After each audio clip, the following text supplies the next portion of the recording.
Assalamualaikum warahmatullahi wabarakatuh.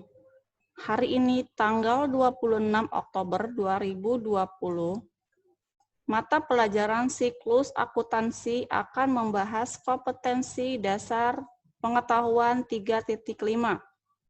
Memahami tahapan siklus akuntansi. Kompetensi dasar keterampilan 4.5 mengelompokkan tahapan siklus akuntansi. Tujuan pembelajaran. Peserta didik mengidentifikasi tahapan siklus akuntansi.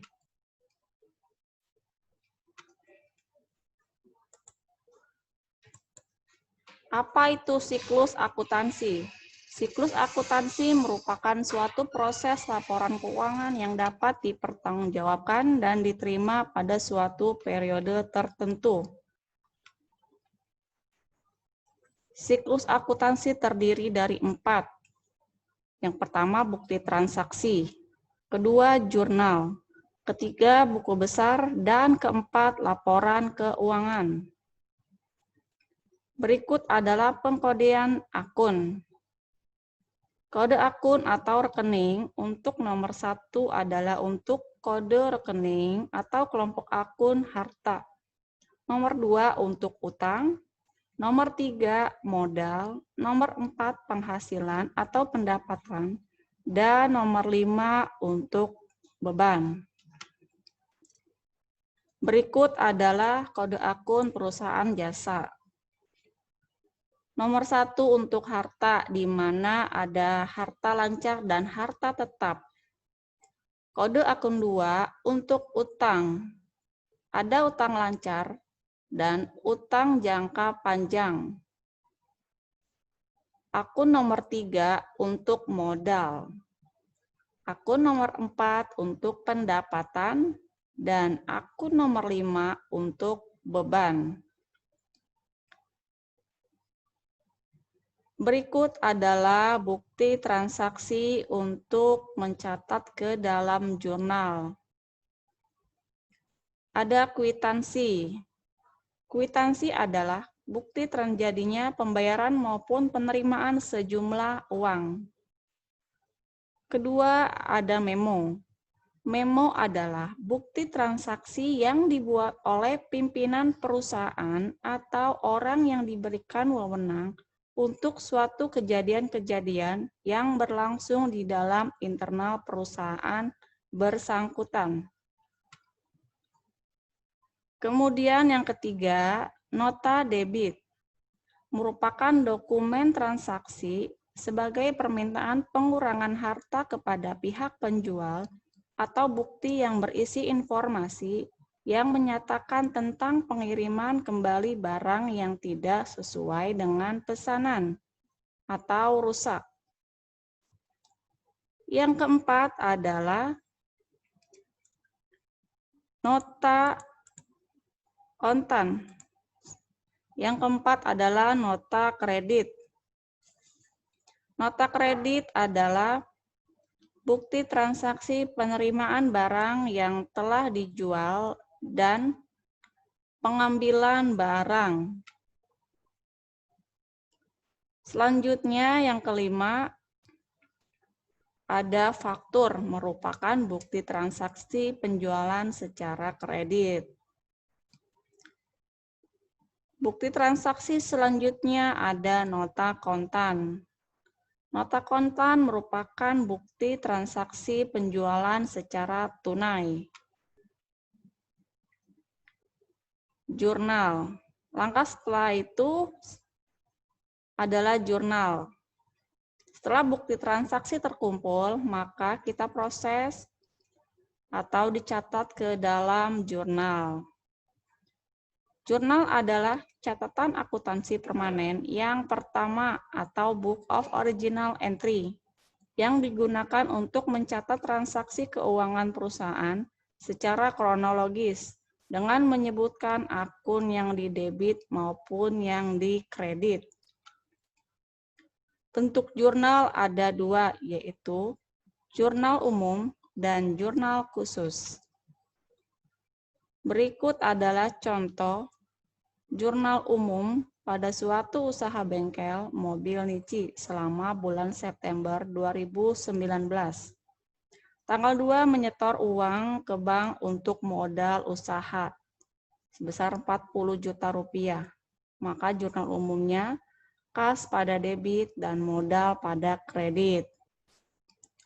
Tanggal 3 dibeli peralatan kantor bengkel sebesar Rp300.000. Maka jurnalnya peralatan pada debit dan kas pada kredit sebesar Rp300.000.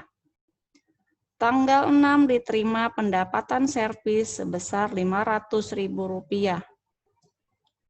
Maka jurnalnya adalah kas pada debit dan pendapatan jasa pada kredit sebesar Rp500.000. Dan di tanggal 8 dibayar gaji karyawan sebesar Rp5 juta, maka jurnalnya adalah beban gaji pada debit dan kas pada kredit. Nilai antara debit dan kredit harus balance, yaitu sebanyak Rp45.800.000.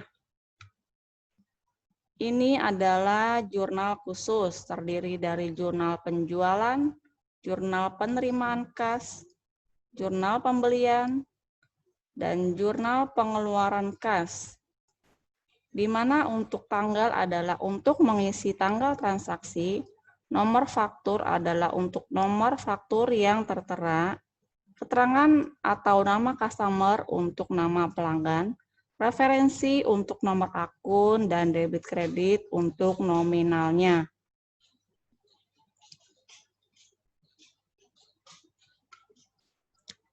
Setelah dicatat ke dalam jurnal, maka harus diproses ke dalam buku besar atau istilahnya adalah posting. Buku besar adalah kumpulan akun-akun yang digunakan untuk meringkas transaksi yang telah dicatat dalam jurnal. Buku besar juga dapat diartikan tahapan catatan terakhir dalam akuntansi atau Book of Final Entry yang menampung ringkasan data yang sudah dikelompokkan atau diklasifikasikan yang berasal dari jurnal. Bentuk jurnalnya ada 4, yaitu bentuk T, bentuk kontrol, bentuk stafel saldo tunggal, dan bentuk stafel saldo rakap. Setelah dibuatkan jurnal buku besar, lalu kita masukkan atau buat neraca saldo.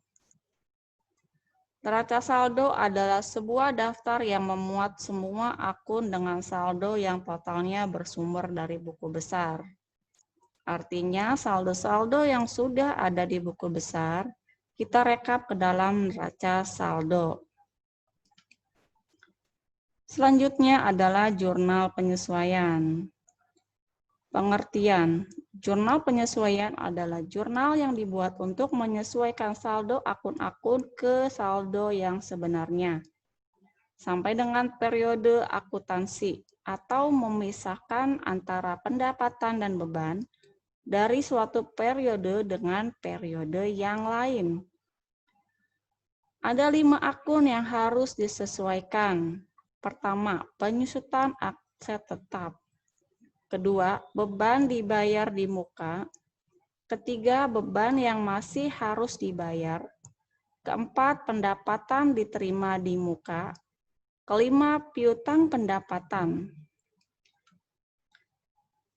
Lalu setelah dibuat jurnal penyesuaian, maka harus dianalisis menggunakan laporan keuangan.